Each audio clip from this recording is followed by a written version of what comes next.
Wall Street veteran Bernard Madoff has been arrested and charged with running a $50 billion Ponzi scheme. Congress wants to know what caused the Enron meltdown. Now, while the collective rage currently is focused on WorldCom, Tyco CEO Dennis Kozlowski was convicted of looting hundreds of millions of dollars. This is one of the biggest fraud cases ever.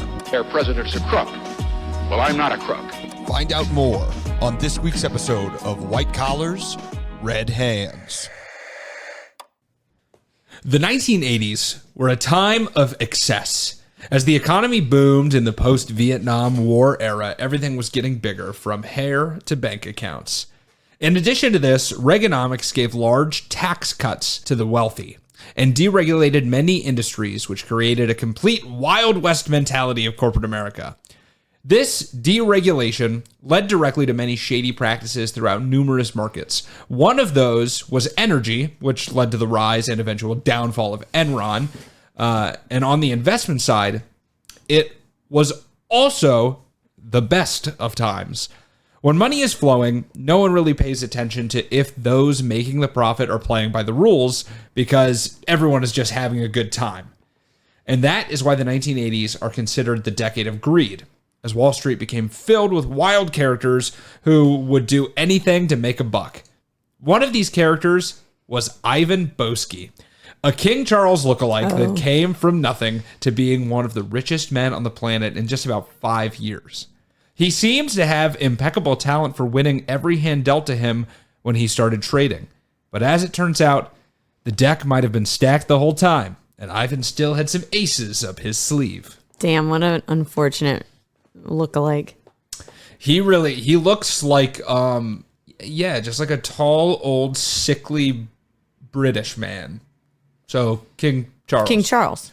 like to a T. Welcome back, everybody, to another episode of White Collars, Red Hands. I'm Kashan. And I'm Nina. And today we're talking about Ivan Boesky, another one of those big Wall Street characters that inspired some actual Wall Street characters, but you'll find out about that in a little bit. So let's just get right down to it. What do you say, Nina? Let's just get right down to it. Let's get to it. The fucking podcast trope. Let's get right down to the story. Let's just do it. Let's just get to it. And then they talk for an extra 5 minutes. Like what you're doing right now? Yeah. Oh, man, we're nailing this podcast thing. Anyway, Ivan Boesky was born into a middle-class Russian immigrant and Jewish family in lovely Detroit, Michigan on March 6th, 1937. His family did own a string of businesses throughout the city, but small joints like delis and bars, which everywhere called a delicatessen, and I'm not using the full name. Is that what a deli is short for, delicatessen? Yeah, a delicatessen. Oh, I didn't even know that. It's like when you learn out that a tarp is short for tarpaulin. When I found that out, I was like, wild. No, we don't need to say all that. That is a tarp. That's a tarp. And there are no more letters to that. I would enjoy a bar deli moment, though. A bar deli combo? That's just a restaurant. Like, honestly, a strip club that was also a deli. I would love that. We'll get to it. Shaving ham while I look at your ham. Love it. Why are you working at the deli? I'm not working at the deli. Why are you shaving your own ham? That's the deli workers. They're shaving my ham. You said, I'm shaving ham while watching your ham. That was the exact sentence you said. I did work at a deli. Stop trying to gaslight me. I didn't mean to. I just don't know what I say. Ivan Boesky graduated from Mumford High School. I think the Sons went there too. Yeah, that's what I heard, actually. Mumford and the Sons. And then he went on to try his luck at multiple universities, including Wayne State, Eastern Michigan, and the University of Michigan in Ann Arbor. But he never left any of those with a degree. But he did leave with syphilis. I mean, it was the time. It was. Right? It's the 1950s. You're not a cool guy if you're not having your 3 martini lunches and getting a little syphilis on the side, all right? All right? Shows you're a real man. Nevertheless, he was still accepted into Detroit College of Law without an undergraduate degree. How? I'm so glad you asked. It actually turns out that's a thing. Yeah, there is no formal requirement to get into a law program. It's really unusual, especially nowadays, to get admitted into a law program without an undergrad degree. But even now, you can technically still get accepted. There are still a lot of programs that don't require an undergrad degree to get into law school. I did not know that. So he did that, and he did actually graduate from this one. So maybe he found his calling, and he immediately began working as a law clerk. So in his 20s, he also began his business career, how most people do, through nepotism. He helped the family business, working in the delis and the pubs they owned, including one that supposedly also operated a strip joint in the basement. A bar, not a deli, but I mean, technically, they just said it was a rumor, so maybe it was the basement of a deli, and you can live out your dream. Could you imagine just eating a fat ham and cheese sandwich, mustard on the side of your chin, watching a girl slide down the pole? That's heaven. Why are you getting ham and cheese from a deli? Right? Well, okay, Get fine, a fucking Reuben. Thank you. I was like, get a pastrami, get a Reuben, get something interesting that's not like what you ham. can get at the Jewel, you know? Yeah, I guess that's fair. Which is our, like, grocery store in Chicago, for those of you who aren't from Chicago. Yeah. We're not talking about like a fucking jewelry store, No. which would be a weird, just as weird place to get a ham and cheese as a strip club. Yes. It is around this time that he also met Seema Silberstein. That's Silberstein with a B. Just never heard that one before. And also Seema. Seema was the daughter of prominent it was a prominent Seema, all right. but she was the daughter of a prominent Detroit real estate mogul, Ben Silberstein, who had amassed a decent fortune and collection of properties, the crowning jewel of which was the Beverly Hills Hotel, located at 9641 Sunset Boulevard in, guess where, Beverly Hills, California. Ben bought the motel in 1954 for $6 million, and it would garner great history as a hotel to the stars.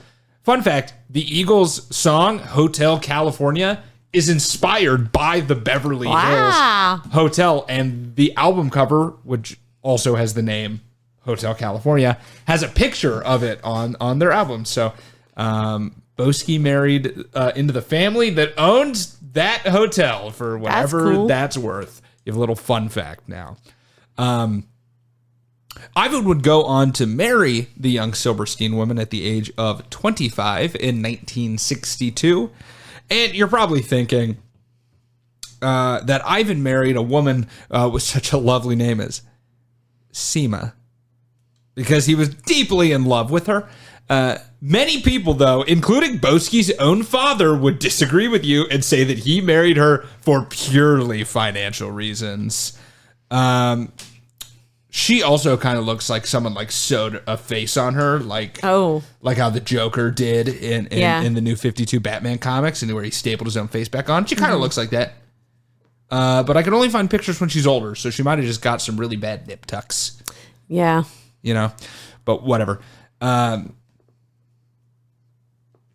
So if he did marry her for purely financial reasons, it did start to pay some pretty nice dividends pretty fast, as after working for a few years in various stock brokerage firms in New York, Boesky used a small loan of $700,000, about $4.1 million worth of loan today, from his new father-in-law to bankroll his own brokerage company, Ivan F. Boesky and Company, in 1975.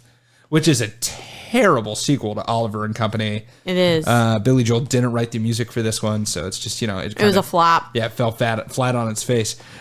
Over the next decade, Ivan Boesky would become one of the richest people in America through this business, and would do so in a manner that earned him the nickname Ivan the Terrible. Oh, that's original. Yeah, no one's ever had that name before. Never. He's the first. Not once. I don't know anything about the real Ivan the Terrible. I probably did some bad stuff, right? I mean, I heard it was terrible. Probably did some bad stuff. Probably killed some people. I'm just going to assume. You know what?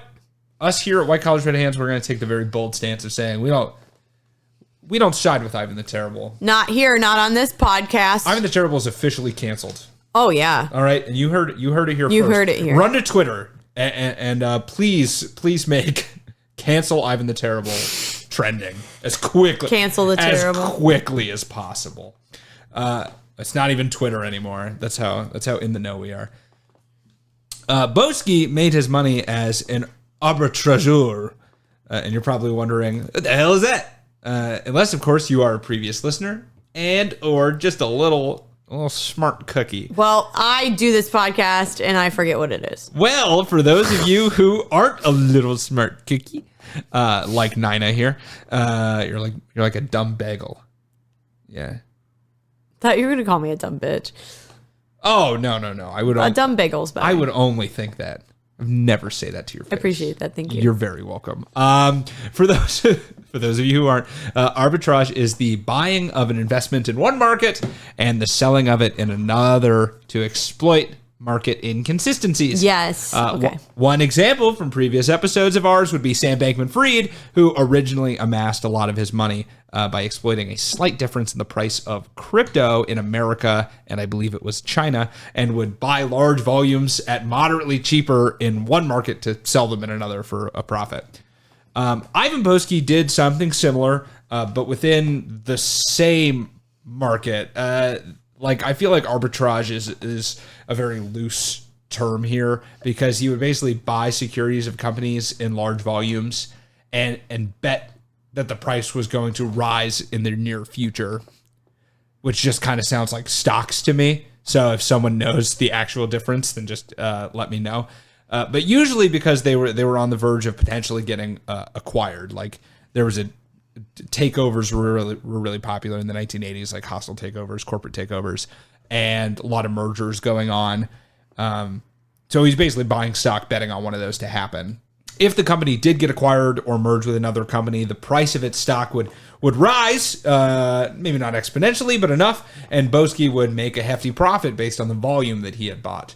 There's also inherent risk, like there is with all trading, as mergers and takeovers fall through or get blocked by regulators all the time. Well, maybe they weren't getting blocked by regulators in the 1980s, but they are now.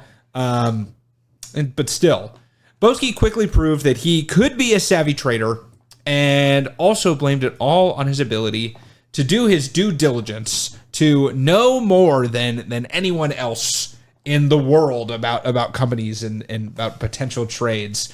He once said that he wanted to get every morsel of information that was out there.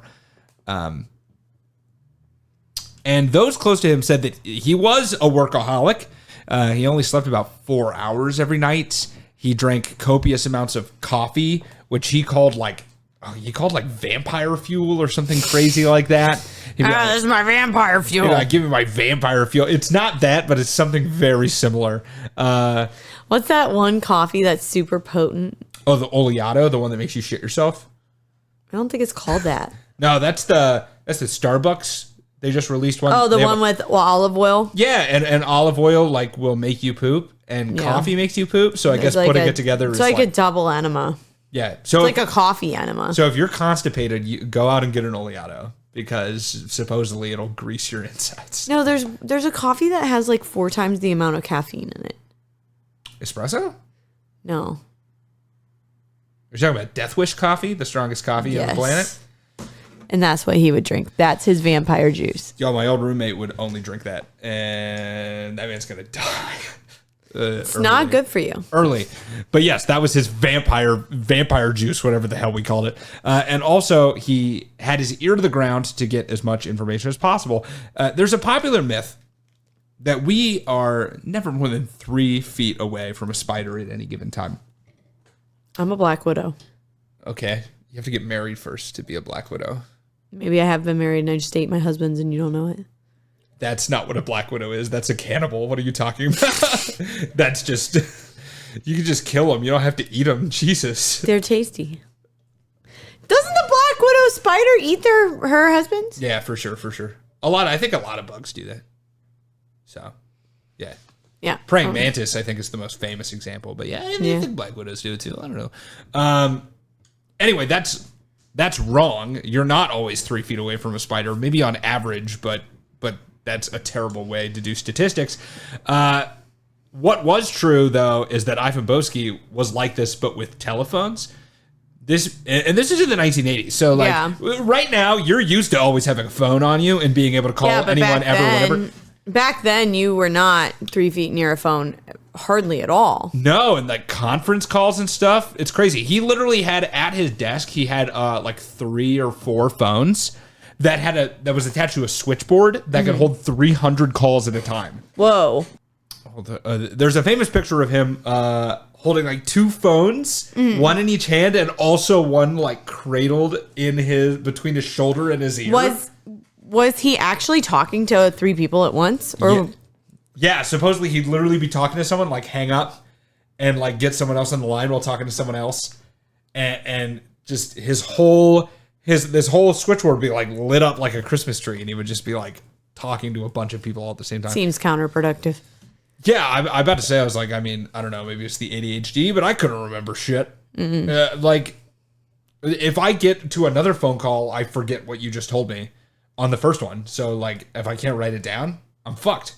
Yeah. But whatever. He even had 3 phones, 3 in his private chauffeured car. No. 3 car phones, dude. No. That's crazy. That is crazy. That is unhinged behavior. And this is back when, like, car phones were like a briefcase. Right. Yeah, like, they were enormous. You watch movies from that time and like it's literally bigger than your face. Yeah, so you got 3 of those? No, thanks. All right. I'm good. All of his hard work shot Boesky's net worth up to $200 million, which is about $500,000 today, by 1986. But to put that into perspective, less than half of that actually came from his business and the arbitrage. A large portion of his wealth, once again, came from his wife. When Ben Silberstein died in 1979, he left his portion of the hotel equally to both of his daughters, Muriel Slatkin and Seema Boesky now. Boesky, this time, Ivan Boesky, did not want to keep the hotel and wanted to sell it, which Muriel was deeply opposed to. She was like, "No, we got to keep the hotel. It's literally like the biggest thing our dad had." So Ivan showed just how slimy he could be when he went around and bought the remaining 5% of the hotel from other investors that had it to have a majority stake so that they could then sell the hotel right out from under his sister-in-law. That's shitty. And he ended up selling it to the one-time owner of 20th Century Fox, Marvin Davis. What did Marvin do with it? He sold it less than a year later to the Sultan of Brunei. What? And they still own it to this day. Like the Beverly Hills Hotel is still around. It's a very fancy hotel. You can still go there. And Brunei still owns it. And they've actually been boycotted like multiple times because it turns out Brunei has recently taken harder and harder stances against homosexuality. Like in 2024? They've been getting stricter. In like 2014, they made homosexuality illegal and punishable by death by stoning. What? Like they enacted that law in 2014. They didn't like still have it. There are so many other things to be concerned about. And they also own a chain of luxury hotels, by the way. There's a whole holding company that's owned by Brunei. Weird. That they own a bunch of fancy hotels all across the world. That's so random. Including the Beverly Hills Hotel. So for Ivan Boesky's underhandedness and willingness to do anything to close a deal, he became known as Ivan the Terrible amongst the Wall Street elite. So I guess he didn't really do anything like that bad. It was just, and it wasn't even about his like hard. He just seems like he was super shady. I think it's about the conquering. Like he was, yeah. he was like not going to take no, and he just kept winning. So they called him Ivan the Terrible, I guess. He also possessed a scary presence, as many said he looked like a skeleton man dressed always in a black 3-piece suit. He would only wear a black 3-piece suit. And he was also quick to anger if something had gone wrong. He kind of looks like Slender Man. A little, yeah. Also, when speaking to the press, he always had this really extremely like creepy, like huge, terrible grin on that reminds me of. Do you know who Joel Osteen is? Yeah, I know. Do I know who Joel Osteen is? I figured you would. Absolutely. I've made love with Joel Osteen, okay? On multiple occasions. I know who Joel Osteen is. What? Okay, that was made up, but I know who he is. I'm about to say, I was like... I've just made love to his sermons. in the background? Yeah. That's weird, dude. You're going to hell, man. No, it's just like, God bless. I'm kidding. I know who Joel Osteen is. Anyway, you know how he's always got that fucking shit-eating grin? Yeah, he's an idiot. And it looks like fake? He's shitty, yeah. Yeah, it's like that. That's what Ivan Boesky had, but he looks like a British skeleton. He looks British, even though he's not British. Yeah, he does. I don't know British. how else better to describe that, but he does. British energy. He does. He looks like you're going to see him at tea time. Oh, absolutely. Absolutely. He loves some crumpets. He absolutely wants no seasoning in his food. Mm-hmm. His idea is spicy is fish and chips. Chinese food comes in a bag. Absolutely. With fries. Yeah, With fries. Or chips. Chips. Yeah, so Peas. So that was really unsettling, and that combined with this fucking pinky ring he always wore really makes me think I would dislike being alone in a room with him. He looks like he's going to try and touch me. Oh, he wouldn't try to touch you. He'd would succeed touch you. with that pinky ring. Furthering that idea is his willingness to relish in the excess of his wealth. He was rich, and he wanted everyone to know it. He would often take a private helicopter from his office in Manhattan to his 12-bedroom mansion in the countryside. And there's even a story that gets passed around of how he once went to one of the nicest restaurants in New York and then proceeded to order every item on the menu, like just to try it. So they brought all the dishes out. He'd take a bite, and then he'd be like, all right, take it away. Like he just wanted to try everything, but not actually like eat any of it completely. That's annoying. So that's the kind of like excess that he was into, and he didn't fucking care, because he also loved to hear himself talk. He was the first arbitrage trader to hire his own public relations firm, something that I'm pretty sure is probably commonplace nowadays. If you have enough money, you're probably just going to have a public relations firm in your payroll. And through this, he found himself talking with the media, getting adjunct business professorships at different colleges, and speaking at commencement ceremonies throughout the country. At one of these ceremonies, he gave a speech that has now become one of the most infamous events in Boesky's life. When speaking to the graduates of the Haas School of Business at the University of California, Berkeley, Boesky said, and I quote, "I feel greed is healthy. I believe you can be greedy and still feel good about yourself." Oh, wow. A disgustingly self-indulgent quote that encapsulates the idea of 1980s Wall Street. So much That's so. crazy that he's giving a commencement speech saying that.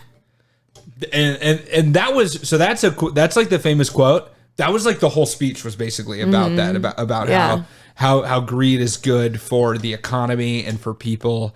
And it was so well encapsulating of the 1980s on Wall Street that it literally inspired the greed is good speech delivered by the fictional character Gordon Gekko in the movie Wall Street.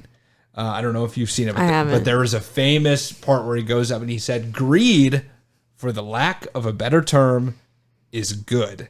And it was inspired by this commencement speech that Boesky gave. Boesky also wrote a book on risk arbitrage called Merger Mania. That PR team was really doing a terrible job if that's what they decided to name this book. I haven't read it. I'm just going to be honest with you. I did not read Merger Mania, but the book does hold a 3.6 and a 5-star rating on Goodreads. That's not bad. 17 reviews. One review was written, though, and here that is. Ivan is a slimy rat who wrote this incredibly boring book in an attempt to show that he was a genius, not a thief. He failed on all fronts. I have kept this book in mint condition to remind me of what he did. By Don McNay. Wow. Sorry that Ivan Boesky hurt you so much, Don. Yeah, Don has some feelings about this. Also, you own the book. You bought the book. So a little bit counterproductive there, Don. Yeah, that's like, it's like when you really hate someone on social media and then you view their videos because you like want to be mad at that. Like, you know what I mean? You want to watch their content to like fuel your anger, but then you're like, wait a minute, I'm boosting their just algorithm. Giving all their money back. Yeah. That's what they want you to do. Cardi B said, "Thank you to all my haters who listen to my music." Basically, she said like the same thing, like, "Thank you to all my haters who've listened to my music because you've all made me money." Yeah, you've all listened to my music. I mean, yeah. In some ways, any attention is good attention, right? To an extent. When you're a content creator, yeah, unless you're like really getting raked over the coals for something that you did. So what did Boesky do that made Don McNay so upset? Well, Boesky might have been doing his deals on the up and up for a while. But we know that things started to turn criminal at least after a failed takeover bid for City Services, a precursor to the petroleum company now known as Citgo. Boesky found himself rarely on the wrong side of the deal, as he had bet for the takeover to happen and lost $60 million in the process, which, you know, a lot of money. Pretty decent chunk of change for the 1980s. Because of this, Boesky decided that his 300 phone lines just weren't enough to get him every morsel of information, and he instead decided to offer kickbacks to bankers that provided him with insider information. The first of which was a man named Martin Siegel, an investment banker with Kidder, Peabody and Company. When a company would come to his bank looking for help in securing capital for a takeover or with help on a merger, Siegel would pass this information on to Boesky, who could buy just in time to see a huge price increase in the stock. And this is where I'll just throw in like a brief, like, what is insider trading? Basically, if you come into contact with any information that's not publicly available or publicly disclosed from a public company, and you still buy stocks without notifying somebody that you came into contact with the information and you profit from it, that's insider trading. And over the next 4 years, from 1982 to 1986, this insider trading information that Siegel provided Boesky, netted him profit in excess of $33 million. This is still not enough to make up for that $60 million loss, but this is just one banker. He had multiple. And for this, Siegel was paid $700,000 in kickbacks, so equal to that original loan that Boesky got from his family that started the whole thing. It was also around this It was also around this time that a Swiss bank, Bank Lou, was coming under investigation by the US government for seemingly always making picks that were winning, and just days before huge stock increases. Through the investigation, they found out that Bank Lou wasn't acting on insider trading information, at least not directly, but they were rather mimicking the trades of one of their account holders. They noticed this man's investments never seemed to lose, so whenever he made an investment, the bank made a large one right along with it. And without this volume added to these trades to the bank, it's possible that the account holder, who would later be revealed to be Dennis Levine, would never really have gained much attention by the authorities, and Boesky might have remained a free man. Who knows, to this day. Probably not, but maybe. But as it stands, the bank told investigators that Dennis was their man. There was a little bit that I didn't go into. There was like a holdout in the investigation where they like called him Mr. Diamonds. Weird. Did he sell diamonds? Did he have anything to do with diamonds? Absolutely not. Oh. Levine was actually an investment banker at Drexel Burnham Lambert, home of the junk bond king himself, Michael Milken. If you want to learn more about Michael Milken and all of the bevy of crimes that go along with him, you can actually check out an episode we've already done on him, detailing his side of the story, called Milken the Cash Cow. But briefly, he created a market for these junk bonds that fueled multiple leverage buyouts in the 1980s. So his firm was in very good position to be in knowledge of when corporate takeovers were going to happen, because they funded most of them in the 1980s. Boesky knew this and had multiple meetings with Dennis Levine, where Levine agreed to pass information to Boesky for a 5% kickback of all of the profits that were gained from this information, which turned out to be 5% of $50 million over the course of those 4 years. So a lot of money. So that's $83 million between two bankers, if you're counting at home. Damn. Boesky also did business with Milken directly, at one point writing him a check for $5.3 million that would later come back as a key piece of information in Milken's downfall. This kind of insider trading that Boesky was dealing in was definitely illegal at the time. It was first illegalized in the Securities Exchange Act of 1934, but it was never really enforced. But this blatant use of non-public information for kickbacks at this extreme of volume definitely interested the feds. Basically, they kind of knew, it's like, yeah, most people are going to know a little bit about, like, people talk. Right. But this, like, organized scheme of, like, getting the information and paying them a kickback for it, that's always going to carry with it an extra level of, like, of criminality in, like, the feds' eyes, right? So when Dennis Levine got hauled in, he immediately was like, I'll tell you about all the other people. Wow, what a little bitch. That's what they do, man. Yeah, they do. They're not hardened criminals. They get caught and they'll immediately break start down telling you about everyone else. Yeah. Without this testimony, it would have also been hard to catch Boesky, as there's no law that requires arbitrageurs to keep a comprehensive record of trades performed.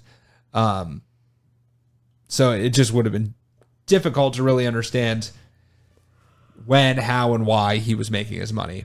When Boesky eventually does get pulled in, he decides he wants a deal similar to Dennis Levine, telling investigators that he has an even bigger fish to hand over to them in Michael Milken. Oh, wow. As well as a smattering of others, as he ratted out a string of investment bankers that had provided him information throughout the years. And by the way, if you do go back and listen to that Milken episode, the feds were not, they didn't suspect Milken at all. He had a really good public image at this time. And he actually recovered his public image afterwards, too. He was really good at that. So without Boesky coming in, they would have never gone after Michael Milken, even though Michael Milken deserved it. His fraud was a lot more, like $650 million, I think, is around where it was, if I remember correctly. So investigators even had Boesky wear a wire to try and get Milken to admit to providing Boesky with insider information, which Milken was smart enough not to admit to during the meeting. But that check, that $5.3 million check, was kind of enough to give them a link. And Michael Milken obviously did eventually get convicted. As for Boesky, he tattled on enough people to only receive a slap on the wrist sentence of 3 years for the one count of conspiracy to commit securities fraud that he had agreed to plead guilty to as part of the deal. The judge cited his willingness to cooperate heavily at the sentencing. And out of the 3 years, Boesky only served 22 months. Of course. Before being released, but was also banned for life from securities trading in the United States. On top of this, he was also ordered to pay $100 million, $50 million of which went to pay back the investors, and the remainder being a fine paid to the U.S. Treasury, which is actually supposedly a lot less money than the gains that he got from this. So it doesn't really. It doesn't. It's not a real punishment. It doesn't feel a lot like justice, but we'll see in a second that it led to changes to make that happen in the future. On top of that, his wife Seema, who was a large reason that Boesky ever made it this far, kind of the only reason, she divorced him after his release from prison. The divorce was bitter and hard fought, with Boesky asking for alimony in the amount of $1 million a year from her. In the end, Seema did pay out a one-time settlement of $23 million to him. Whoa. And agreed to alimony payments of $180,000 a year for the rest of his life. Honestly, he can live very, very comfortably.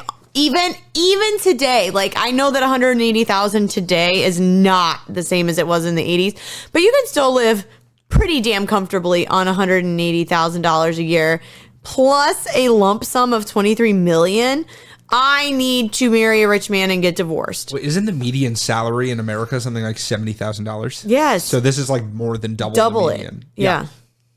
So yeah, I think you can live pretty fine with this. You would not have to get a job. No, and he hasn't. Yeah. Since then. I mean, what are you going to do? Also, well, yeah, right? You've been in huge ass trouble.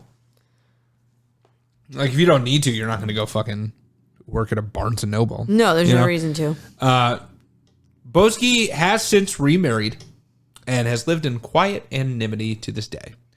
He is still alive and living in La Jolla, California at the ripe age of 87. He's old. He is old. After this whirlwind of insider trading, the U.S. did increase punishments with the Insider Trading and Securities Fraud Enforcement Act of 1988, which was a direct, not retaliation, but a direct response to Ivan Boesky and Michael Milken, which allowed the SEC to seek civil penalties of insider traders and also strengthened both the maximum monetary penalties and the maximum prison terms for insider trading.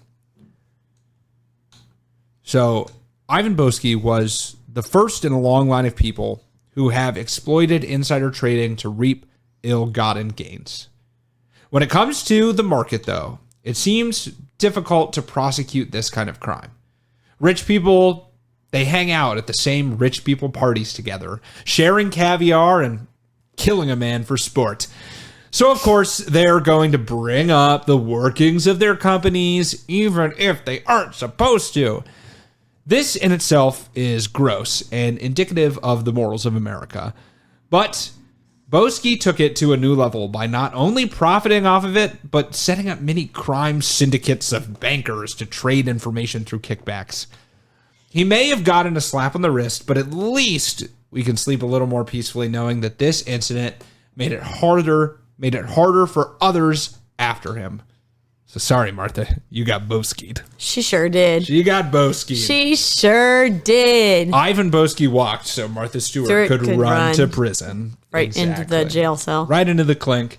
So that is the story of the biggest, I think probably the biggest insider trading bust. Oh, yeah. Of all time. Probably. And Ivan Boesky, that slender man motherfucker.